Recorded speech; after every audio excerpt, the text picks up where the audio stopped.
Hey there, book buddies. Penny's paws are on the woman in white, chapter 4.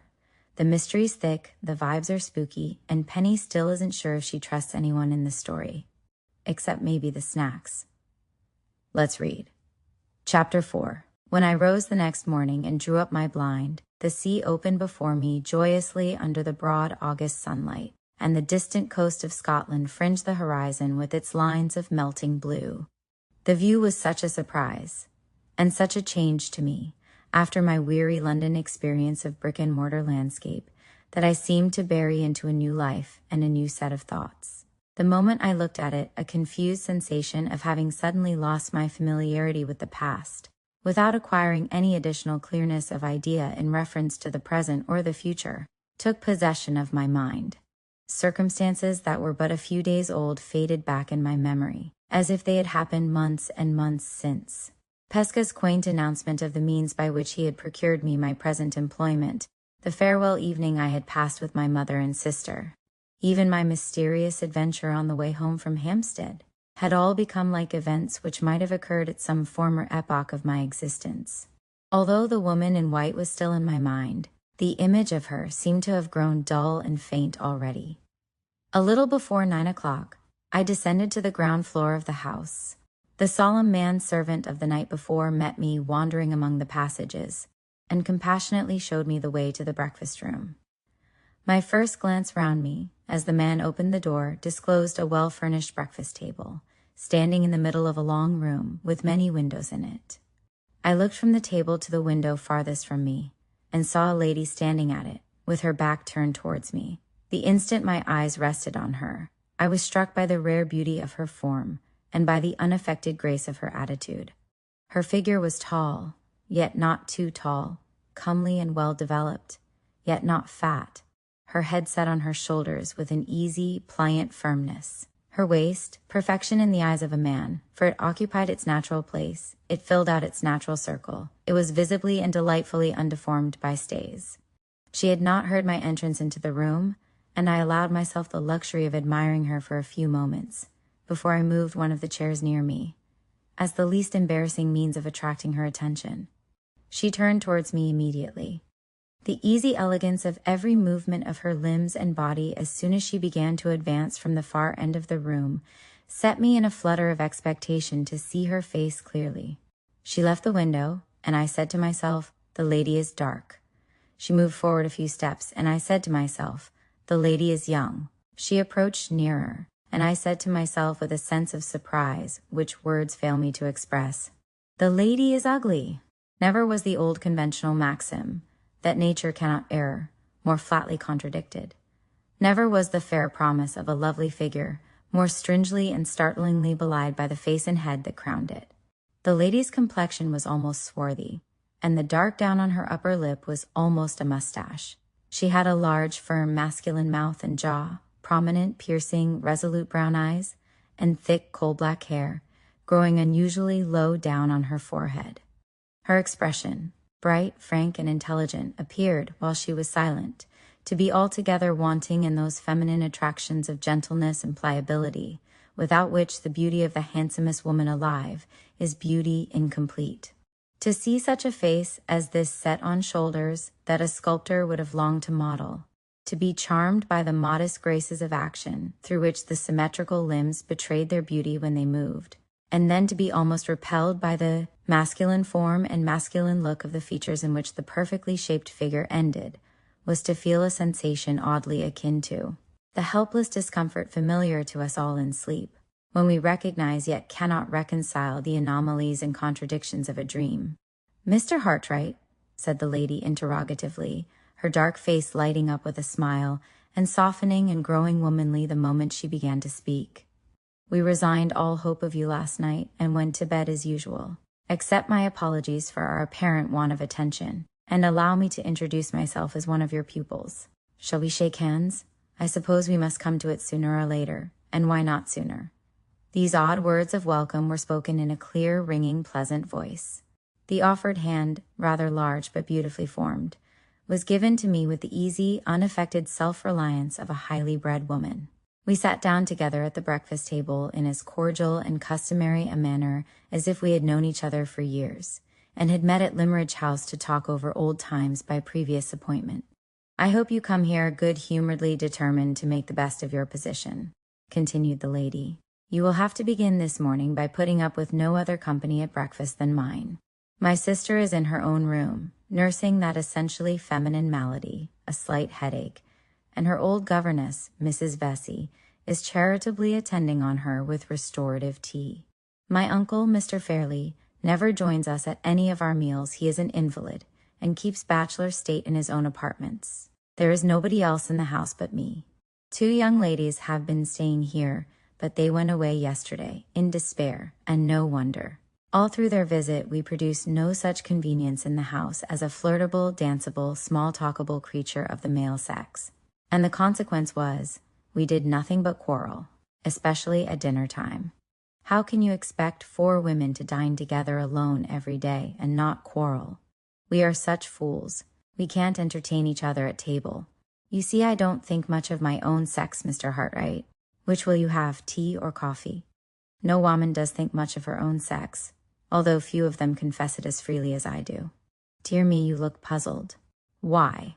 Are you wondering what you will have for breakfast, or are you surprised at my careless way of talking? In the first case, I advise you, a friend, to have nothing to do with that cold ham at your elbow, and to wait till the omelet comes in. In the second case, I will give you some tea to compose your spirits, and do all a woman can, which is very lit, by the by, to hold my tongue." She handed me my cup of tea as she spoke.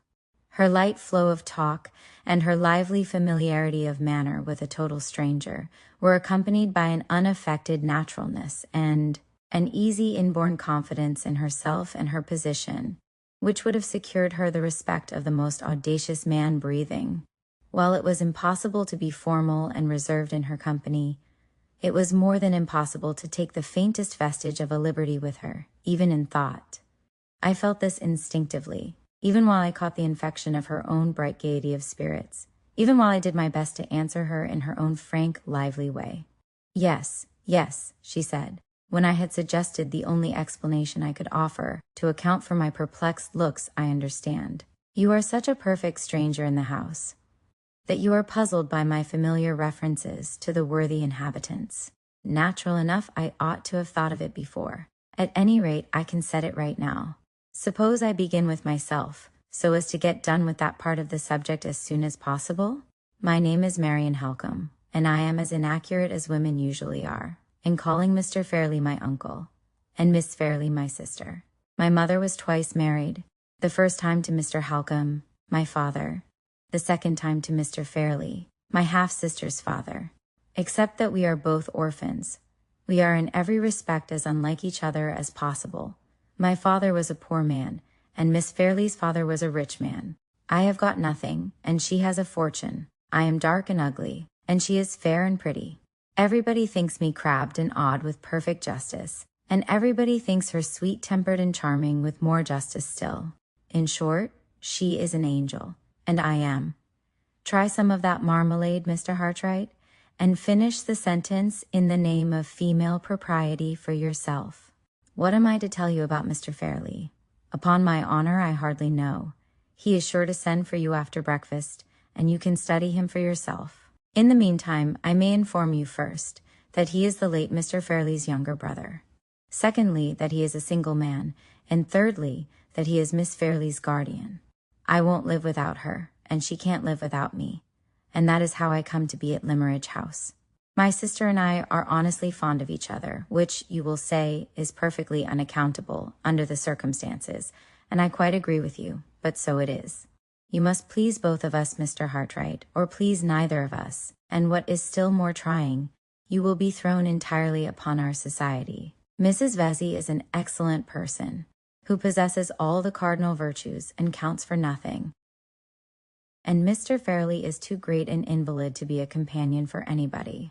Soleno Juarez me mater wese, iros doctor zantini kese mater visio, iros zanits hal kishula fartima.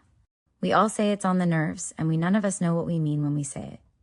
However, I advise you to humor his little peculiarities when you see him today. Admire his collection of coins, prints, and watercolor drawings, and you will win his heart. Upon my word, if you can be contented with a quiet country life, I don't see why you should not get on very well here. From breakfast to lunch, Mr. Fairley's drawings will occupy you. After lunch, Miss Fairley and I shoulder our sketchbooks and go out to misrepresent nature under your directions. Drawing is her favorite whim, not mine. Women can't draw, their minds are too flighty, and their eyes are too inattentive. No matter, my sister likes it, so I waste paint and spoil paper for her sake, as composedly as any woman in England. As for the evenings, I think we can help you through them.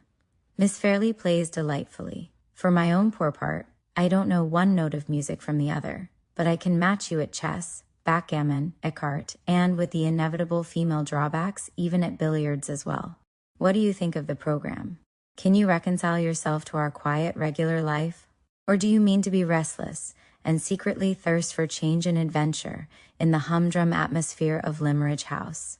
She had run on thus far, in her gracefully bantering way, with no other interruptions on my part than the unimportant replies which politeness required of me. The turn of the expression, however, in her last question, or rather the one chance word, adventure, lightly as it fell from her lips, recalled my thoughts to my meeting with the woman in white, and urged me to discover the connection which the stranger's own reference to Mrs. Fairley informed me must once have existed between the nameless fugitive from the asylum and the former mistress of Limmeridge House. Even if I were the most restless of mankind, I said, I should be in no danger of thirsting after adventures for some time to come. The very night before I arrived at this house, I met with an adventure, and the wonder and excitement of it, I can assure you, Miss Halcombe, will last me for the whole term of my stay in Cumberland, if not for a much longer period. You don't say so, Mr. Hartright. May I hear it? You have a claim to hear it. The chief person in the adventure was a total stranger to me, and may perhaps be a total stranger to you. But she certainly mentioned the name of the late Mrs. Fairley in terms of the sincerest gratitude and regard. Mention my mother's name. You interest me indescribably. Pray go on. I at once related the circumstances under which I had met the woman in white, exactly as they had occurred, and I repeated what she had said to me about Mrs. Fairley and Limmeridge House. Word for word, Miss Halcombe's bright, resolute eyes looked eagerly into mine, from the beginning of the narrative to the end. Her face expressed vivid interest and astonishment, but nothing more. She was evidently as far from knowing of any clue to the mystery as I was myself. Are you quite sure of those words referring to my mother? She asked. Quite sure, I replied. Whoever she may be, the woman was once at school in the village of Limmeridge, was treated with especial kindness by Mrs. Fairley, and in grateful remembrance of that kindness, feels an affectionate interest in all surviving members of the family. She knew that Mrs. Fairley and her husband were both dead, and she spoke of Miss Fairley as if they had known each other when they were children. You said, I think, that she denied belonging to this place? Yes, she told me she came from Hampshire, and you entirely failed to find out her name? Entirely? Very strange. I think you were quite justified, Mr. Hartright, in giving the poor creature her liberty, for she seems to have done nothing in your presence to show herself unfit to enjoy it. But I wish you had been a little more resolute about finding out her name. We must really clear up this mystery in some way. You had better not speak of it yet to Mr. Fairley or to my sister. They are both of them, I am certain, quite as ignorant of who the woman is, and of what her past history in connection with us can be, as I am myself. But they are also, in widely different ways, rather nervous and sensitive, and you would only fidget one and alarm the other to no purpose. As for myself, I am all aflame with curiosity, and I devote my whole energies to the business of discovery from this moment. When my mother came here after her second marriage, she certainly established the village school just as it exists at the present time. But the old teachers are all dead, or gone elsewhere, and no enlightenment is to be hoped for from that quarter. The only other alternative I can think of. At this point we were interrupted by the entrance of the servant, with a message from Mr. Fairley, intimating that he would be glad to see me as soon as I had done breakfast. Wait in the hall, said Miss Halcombe, answering the servant for me in her quick, ready way. Mr. Hartright will come out directly. I was about to say, she went on, addressing me again, that my sister and I have a large collection of my mother's letters, addressed to my father and to hers, In the absence of any other means of getting information, I will pass the morning in looking over my mother's correspondence with Mr. Fairley. He was fond of London and was constantly away from his country home, and she was accustomed, at such times, to write and report to him how things went on at Limeridge. Her letters are full of references to the school in which she took so strong an interest, and I think it more than likely that I may have discovered something when we meet again. The luncheon hour is 2, Mr. Hartwright. I shall have the pleasure of introducing you to my sister by that time, and we will occupy the afternoon in driving round the neighborhood and showing you all our pet points of view. Till 2 o'clock, then. Farewell." She nodded to me with the lively grace, the delightful refinement of familiarity, which characterized all that she did and all that she said, and disappeared by a door at the lower end of the room. As soon as she had left me, I turned my steps towards the hall, and followed the servant on my way for the many time, to the presence of Mr. Fairley. That's all for Chapter 4. Penny's nose is twitching, and the mystery is getting extra sniff-worthy. If you liked story time, give us a little tail wag with a like, leave a woof in the comments, and don't forget to subscribe so you never miss a page. Sniffs, snuggles, and stories. See you next time.